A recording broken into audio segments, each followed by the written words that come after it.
आज का बाइबल का वचन इब्रानियों के नाम पत्र अध्याय 9 वचन 15, 24 से 28 और आज का सुसमाचार सन मार्कुस के अनुसार अध्याय 3 वचन 22 से 30।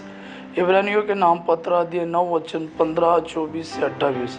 मसीह पहले विधान के समय किए हुए अपराधों की क्षमा के लिए मर गए हैं और इस प्रकार वह एक नए विधान के मध्यस्थ है। ईश्वर जिन्हें बुलाते हैं वे अब उसकी प्रतिज्ञा के अनुसार अनंत काल तक बनी रहने वाली विरासत प्राप्त करते हैं, क्योंकि ईसा ने हाथ के बने हुए उस मंदिर में प्रवेश नहीं किया जो वास्तविक मंदिर का प्रतीक मात्र है। उन्होंने स्वर्ग में प्रवेश किया है जिससे वह हमारी ओर से ईश्वर के सामने उपस्थित हो सके। प्रधान याजक किसी दूसरे का रक्त लेकर प्रतिवर्ष परम पावन मंदिर गर्भ में प्रवेश करता है। ईसा के लिए इस तरह अपने को बार बार अर्पित करने की आवश्यकता नहीं है।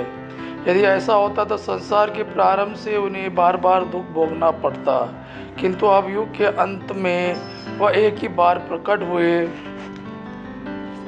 जिससे वह आत्म बलिदान द्वारा पाप को मिटा दे।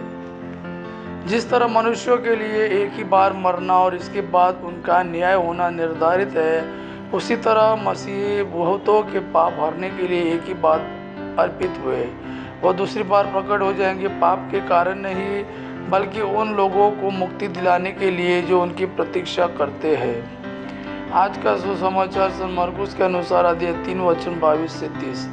यरूशलेम से आए हुए शास्त्री कहते थे, उसे बेल्ज़ेबुल सिद्ध है और वह नरकदूतों के नायक की सहायता से नरकदूतों को निकालता है। ईसा ने उन्हें अपने पास बुलाकर यह दृष्टांत सुनाया, शैतान शैतान को कैसे निकाल सकता है। यदि किसी राज्य में फूट पड़ गई हो तो वह राज्य टिक नहीं सकता। यदि किसी घर में फूट पड़ गई हो तो वह घर टिक नहीं सकता।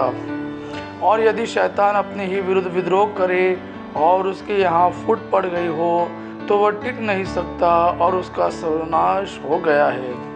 कोई किसी बलवान के घर में घुसकर उसका सामान तब तक नहीं लूट सकता जब तक कि वह उस बलवान को न बांध ले। इसके बाद ही वह उसका घर लूट सकता है।